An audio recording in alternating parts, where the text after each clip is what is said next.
उज्जैन सार समाचार के बारे में आप क्या कहना चाहेंगे? आज कार्तिक पूर्णिमा का पर्व है।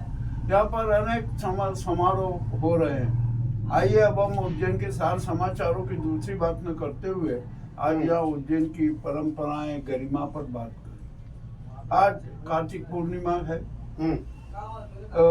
सबसे पहला तो यह है कि आज गुरु नानक देव जी का 555वां प्रकाशोत्सव पर्व है। यहाँ पर अनेक गुरुद्वारों में भंडारे हो रहे हैं, लंगर चल रहे हैं, जनता भी आ रही है और क्षिप्रा तट पर आज कार्तिक का स्नान भी संपन्न हुआ।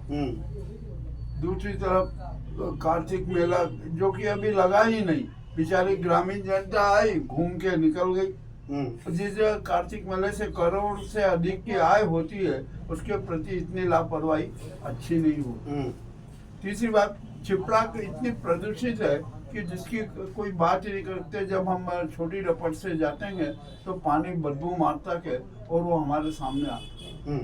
और जो यात्री हैं, बेचारी जनता को शायद नगर पालिका मूर्ख ही मानती। आज क्षिप्रा तट पर आज कार्तिक पूर्णिमा के दिन दीपदान का पर्व होता है। अब क्षिप्रा नदी में हम जब देखते हैं तो दीप ही दीप नजर आते हैं। अब क्षिप्रा आज स्वयं ज्योति दीपों से स्नान करती हुई लग रही है। दीपदान पब्लिक करती है, उसका महत्व क्या है, इसके बारे में नहीं, ये दीपदान का एक परंपरा है। ये एक बहुत लंबे समय से चलती आ रही। आपको याद होगा कि रामघाट पर एक चित्रगुप्त जी का मंदिर है, तो वहाँ पर वो दीपदान करती है जनता, वहाँ पर जैसे। परंतु हमारी जनता जो है ना, जो दीपदान आप घाट के बाहर आप जला कर दीजिए, किंतु वो सारे जो दीपदान क्षिप्रा नदी के बीच में ही प्रवाहित कर देते हैं। इससे प्रदूषण फैलता है। अतः दीपदान कीजिए, किंतु घाटों पर रखकर कर दीजिए, ये एक सच्ची आस्था होगी और क्षिप्रा भी प्रदूषण मुक्ति से राहत महसूस करेगी। अब यहाँ पर शहर में इस बार जो हमने देखा कि 2 तिथियां होने के कारण ग्रामीण जनता जो आने वाली थी वो बहुत कम मात्रा में, बहुत कम संख्या में आई। नहीं तो वहाँ पर सड़कों पर चलने की जगह नहीं रहती। हो सकता है कि ग्रामीण जनता कार्तिक मेला देखने के लिए वहाँ पर एकत्रित हो गई हो। कार्तिक मेला क्षेत्र में अवश्य भीड़ है, किंतु बाहर की सड़कों पर कुछ भी ऐसा कुछ नजर नहीं आ रहा। तीसरी बात, छत्तीस चौक पर यश मित्र मंडल ने एक बहुत शानदार लंगर किया, जो सुबह से शुरू हुआ और रात तक चलेगा। ये भी एक अच्छी परंपरा है। जो उनके 26 वर्ष में ये लंगर चल रहा है और जो उन्होंने जो ग्रामीण जनता को सेवा की है वो बिल्कुल अपने आप में प्रशंसनीय है। अब यहाँ पर उज्जैन का माहौल बिल्कुल खराब हो चुका है। यहाँ पर गुंडा तत्व सक्रिय हैं, माफिया तत्व सक्रिय हैं, व्यापारी जनता को लूटने में लगे हुए हैं, यातायात अराजकता चरम पर है और सब कुछ नाटक हो रहा है। बड़ी विचित्र बात हो रही है। उज्जैन में कुछ भी ऐसा नहीं लग रहा है कि यहाँ पर कुछ होगा। सबसे महत्वपूर्ण तो यातायात की समस्या है उज्जैन में, वो कब हल होगी, इसके बारे में आप क्या कहना चाहेंगे? नहीं, यातायात के बारे में अपन विस्तृत चर्चा करेंगे। ये कोई अभी जो सार समाचार की बात नहीं। हम इसके बारे में एक विस्तृत वीडियो के साथ चर्चा करेंगे, प्रमाणों के साथ प्रस्तुत करेंगे, ये हो जाएगा। अब यहाँ पर एक नगर पालिका नगर निगम को मैं नर्क निगम कहता हूँ। अभी यहाँ पर हाई कोर्ट से एक उसका फैसला हुआ कि ठेकेदारों का पेमेंट दीजिए। अब जहाँ पर मुझे ऐसा संज्ञान हुआ है कि जिन लोगों ने हाई कोर्ट में याचिका लगाई थी, उनका ये नर्क निगम ये मान रहा है कि उनका पेमेंट करना है, किंतु हम तो ये कहते हैं कि जितने भी ठेकेदारों का पेमेंट बकाया है उनका सबका पेमेंट कीजिए। हाई कोर्ट का एक आदेश आ गया है, उस आदेश का पालन करना नगर निगम के अफसरों का दायित्व है।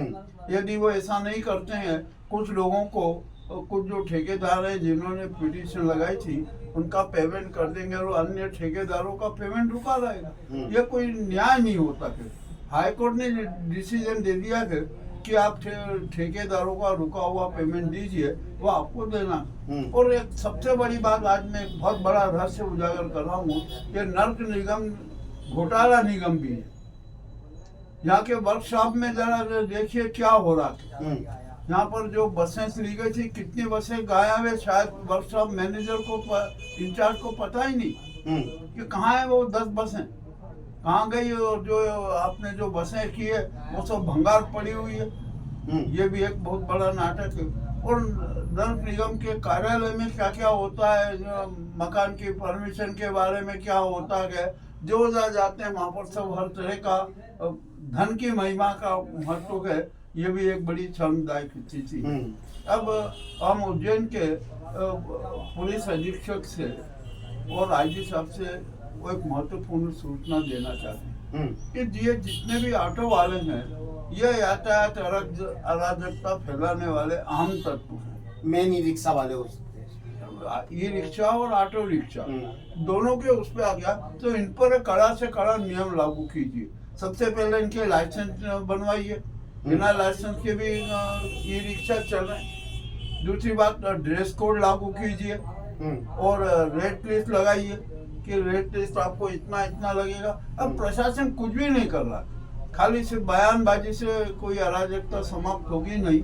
आज हम इतना ही कहना चाहते हैं। आज के साथ समाचारों में क्योंकि कार्तिक पूर्णिमा के हमें प्रशासन का विवेक भी प्रज्वलित कर रहे हैं, और हमारे जो साथ समाचार के आधार पर प्रशासन को कार्रवाई करना चाहिए। और एक मजेदार बात और बताऊं कि उज्जैन सांस्कृतिक और सनातन धर्म की राजधानी भी है, किंतु यहाँ पर आत्महत्याएं का दौर बहुत चल रहा है।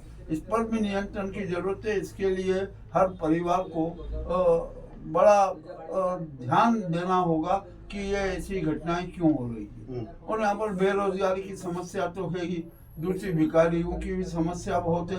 हर तरह का समस्याओं का केंद्र बना हुआ है। अब उज्जैन है ना कि धार्मिक नगरी न होते हुए पर्यटन नगरी और एक अजायब घर हो गया है। यहाँ पर महाकाल मंदिर की स्थिति आपने देख ही रखी है, क्या हालत है। वहाँ पर भी धनखोरी का काम चल रहा है। सब कुछ मिलाकर उज्जैन एक अराजकता की स्थिति में है। हम भी इस पर बात कहना चाहते हैं। आपका नाम? केसी यादव, ग्राउंड रिपोर्ट मुकेश लश्करी, थीम न्यूज चैनल उज्जैन। बहुत बढ़िया होना चाहिए, ऐसा होना चाहिए।